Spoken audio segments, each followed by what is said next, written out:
Today we're going to take a look at one of the art room staples, which is shading, and it's very important. You've got a couple of different types of pencils, an eraser, blender stub, kneaded eraser to work with.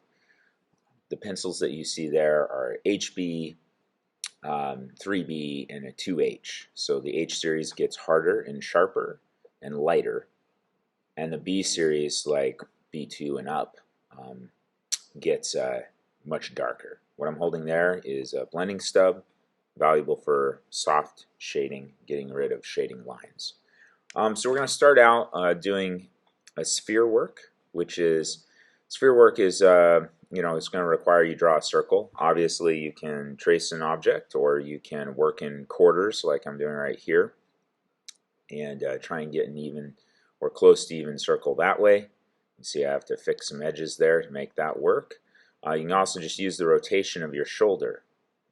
Okay, your wrist won't really go all the way around, but your shoulder can run a pretty good circle, and then you can clean it up as you go. Or my favorite method, the human compass. You can definitely win some lunch money doing this. if you hold your pinky in position, butt it up to the ring finger, and then take the paper for a walk, you can get a perfect circle just with your hand. I also like to start out by warming up with just some pressure shading. What you're seeing here is commonly referred to as a gradient fade, and you just start out really dark, overlapping as you go, and then slowly fading that out. Many people, when they're shading, leave too much space in between their lines. You sort of have to run it back up and forth, down past where it's already been, or overlapping where it's already been, in order to get a smooth shade in the first place. Doing that gradient fade helps warm you up to the activity of shading. You need that pressure sensitivity to what you're doing. Now, shading a sphere is an art room staple. It's kind of like saying drawing hands, or drawing shoes or something like that, or vases filled with flowers or bowls of fruit, right? It's very stereotypical of an art room. That doesn't, however, make it any less valuable. It's a really important skill to have, because you're taking that gradient fade and you're spinning it three-dimensionally. And that's tough to do. If you can shade a sphere, you can probably shade anything, because if you can get those shades evenly distributed to come in towards the center, you're going to be great with any kind of cloth, shading, and all that stuff becomes easy after this. Okay. So what I started there was with a core shadow going halfway around. Obviously, I picked a light source. There's a spot in the center there where it's bright. It's just left white. And then after I do the core shadow, I'm going to just add in a general mid to light shade there, and I'm going to get progressively darker towards the core shadow.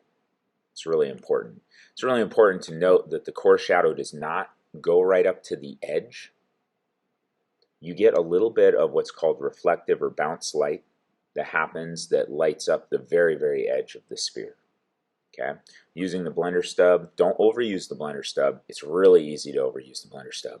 Okay, you don't want the whole thing to just turn one muted gray. You do want to see those differences, right? You do want to see that that it's having a transition from light to dark. Okay, don't use your pinky or your finger to smudge. In this case, you can see there's a little dot right in the center from where the oil of my finger got into the paper. So as I was spinning the circle.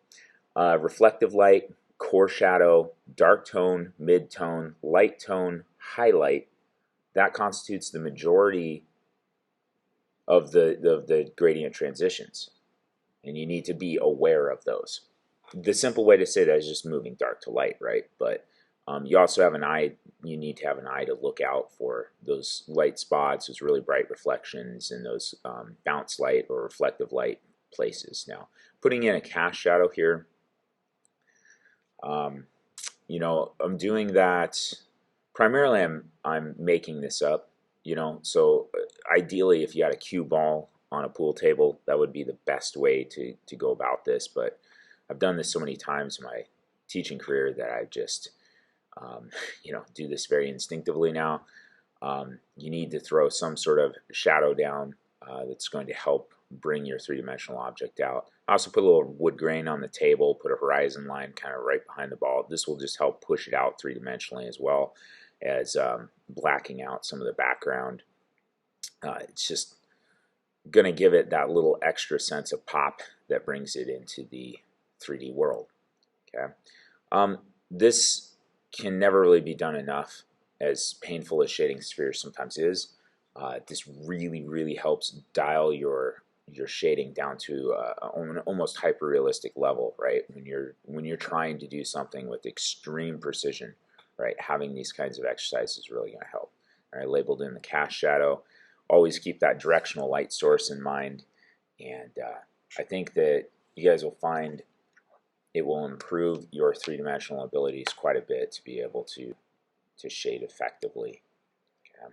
So I'm just going to go and do a little bit of polish work, and here's your final result. Go out and try it.